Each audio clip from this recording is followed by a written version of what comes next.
Paz do Senhor Jesus, seja mais uma vez bem-vindo ou bem-vinda ao canal do Estudo Bíblico José Carlos Maciel. Meu nome é José Carlos e para mim é um prazer ter você aqui inscrito no nosso canal. Hoje nosso estudo vai ser prosseguindo. Nosso texto base, Filipenses capítulo 3, versículo 13 e o versículo 14, que diz assim: Irmãos, quanto a mim não julgo que haja alcançado, mas uma coisa faço, e é que, esquecendo-me das coisas que atrás ficam e avançando para as que estão adiante de mim, prossigo para o alvo, pelo prêmio da soberana vocação de Deus em Cristo Jesus. Amém? Agradecendo a você que se inscreveu recentemente no canal, você que tem curtido, comentado, continue fazendo isso para que nós possamos crescer cada vez mais. E se você achar que o canal é interessante, indique o canal para mais alguém. Amém? Prosseguindo, Filipenses capítulo 3, versículo 13 e 14, que diz assim a nossa introdução. O veterano apóstolo Paulo, ao escrever aos irmãos de Filipos, igreja que por ele fora fundada em sua segunda viagem missionária, sendo esta a primeira igreja a ser estabelecida por ele na Europa, encontrava-se aprisionado provavelmente em Roma. A carta ao Filipe é a mais pessoal que Paulo escrevera a uma igreja. Esse profere as seguintes palavras aos irmãos filipenses: Irmãos, quanto a mim não julgo havê-lo alcançado, mas uma coisa faço, esquecendo-me das coisas que para trás ficam e avançando para as que estão diante de mim. Versículo 13, Filipenses 13, 13. Nesse versículo, Paulo faz uma avaliação de si mesmo, da sua carreira espiritual, pois não se considerava perfeito espiritualmente, não se sentia contente com o que já havia feito para o Senhor. Ele já tinha feito muita coisa, mas para ele nem era perfeito e não estava se achando ainda contente de tudo que já tinha feito, né? Ele ainda queria mais.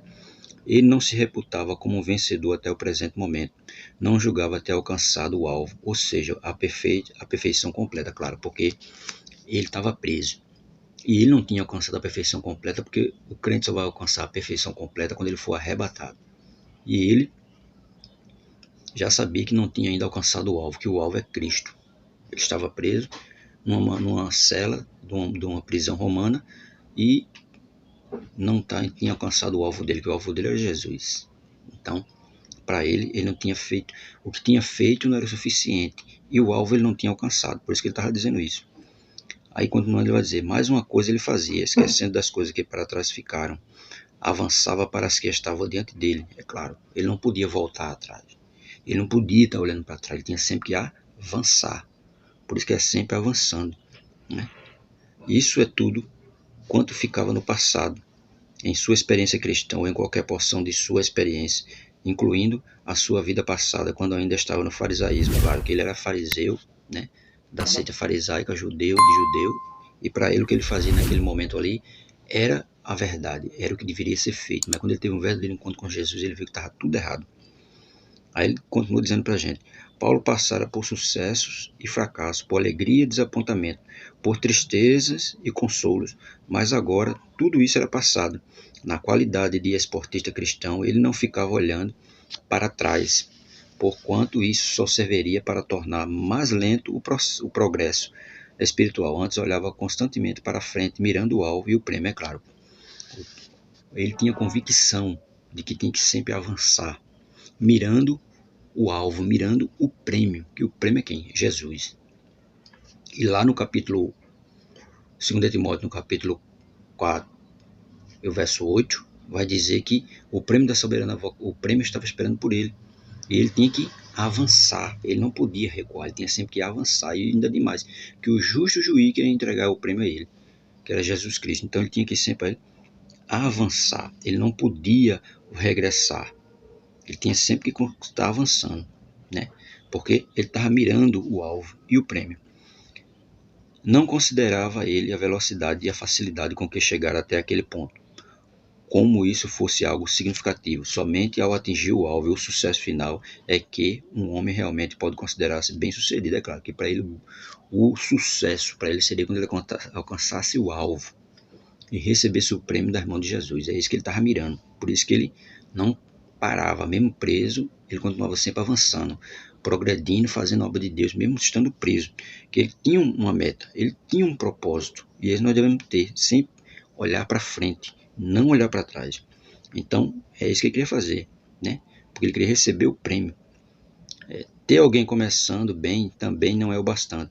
Aquele que chega primeiro ao fim da pista é que é declarado vencedor, e esse é quem recebe o prêmio.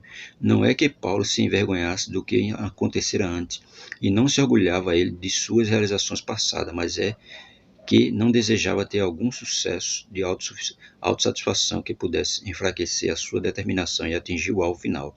As coisas à frente serviam para aumentar o seu conhecimento de Cristo. Ele corria, olhando firmemente para o autor e consumador da nossa fé, Jesus. Hebreus capítulo 12, verso 2, é claro. Se ele tinha um alvo, ele não podia estar olhando para trás nem parar. Tem sempre que prosseguir, ir até o fim, que era isso que ele tinha em mente. Sempre ir até o fim, buscando alcançar o alvo e receber o prêmio. Segundo, ele vai dizer: prossigo para o alvo, para o prêmio da soberana vocação de Deus em Cristo Jesus, no verso 14. O apóstolo do gentio, mesmo estando em uma prisão, ele prosseguia para o alvo, ou seja, dava seguimento à sua carreira missionária e apostólica. Seguia avante na sua fé em Cristo Jesus com muito zelo, para não perder a sua atenção do alvo. Claro, ele fazia a obra de Deus mesmo preso, para não tirar os olhos do alvo, sempre olhando para o alvo, porque ele tinha uma meta, tinha um propósito, e o propósito dele era o quê? Chegar, ver Jesus, ter um encontro com Cristo, e receber da mão de Cristo, que era o justo juiz, o prêmio. Aí ele diz: aquele que corre não fixa os olhos nos espectadores, e sim no prêmio, sem se importar se os espectadores são ricos ou pobres, se deles zombam, se aplaudem, se insultam, se lançam pedras contra ele, se lhe assaltam a casa, e mesmo que vejam seus filhos ou sua esposa ou qualquer outra coisa, o corredor não se desvia do seu alvo, porquanto se preocupa tão somente em correr e conquistar o prêmio, é claro. Paulo não estava preocupado com nada disso. Ele não estava preocupado porque estava preso. Ele não estava preocupado porque estava numa masmorra. Ele não estava preocupado porque estava com frio. Ele não estava preocupado se estava sem a capa, não. Ele queria a capa para se aquecer. E pediu a Timóteo, quando fosse visitar ele na prisão, que levasse os livros, porque ele ainda queria ler, estudar. Ele não queria ficar só parado. Ele queria sempre estar avançando. E para isso, ele queria isso. Mas ele não estava preocupado com isso. Ele estava preocupado em atingir o alvo. Ele estava preocupado em ver Jesus, em se encontrar com o justo juiz que daria o prêmio a ele. Aquele que corre não para em parte alguma, porquanto se mostra negligente, mesmo que em pouco tempo tudo estará perdido. Aquele que corre não afrouxa a corrida, sob hipótese alguma, antes de ter chegado ao fim, mais do que nunca, estica-se para vencer a pista. É claro, ele estava se esticando, correndo, ele não podia parar, ele já tinha dado início à sua corrida e não podia parar. Por isso que ele vai dizer que o crente é feito um atleta. E o atleta, ele não para quando ele está numa corrida. Ele não olha para trás, ele só olha para frente. Quando alguém disse a Diógenes, o filósofo cínico: agora se já és um velho, descansa em teus labores. E ele replicou: se corri por toda a pista, cabe-me afrouxar o passo agora que já estou perto do fim? Não deveria eu, bem pelo contrário, esticar-me para a frente? Por semelhante modo, o idoso apóstolo Paulo já tinha percorrido boa parte da pista e, tendo todo o direito de sentir-se cansado e desencorajado, bem pelo contrário disso, intensificou a sua busca, porquanto já podia contemplar o prêmio, visto que agora chegara à reta de chegada. É claro que ele já estava prestes do fim. Então ele não podia afrouxar o passo, ele tinha que continuar sempre prosseguindo, sempre em frente. Paulo pôde contemplar Jesus, o qual era igual o profeta Ageu, é o desejado das nações. O profeta Ageu diz que Jesus é o desejado das nações. E a mesma coisa, Paulo pôde contemplar Jesus dessa mesma forma. E para João, no livro do Apocalipse, Jesus é o Senhor dos senhores, Rei dos reis, o Alfa e o Ômega, o começo e o fim, o apóstolo dos gentios, estando agora mais perto do alvo e tendo uma visão mais perfeita do prêmio, coroa da justiça, lá em 2 Timóteo capítulo 4, verso 8, e resolveu terminar sua carreira com alegria, visto que já retrilhava ante seus olhos aquela coroa que o Senhor justo juiz haveria de dar. É claro que ele já tinha contemplado.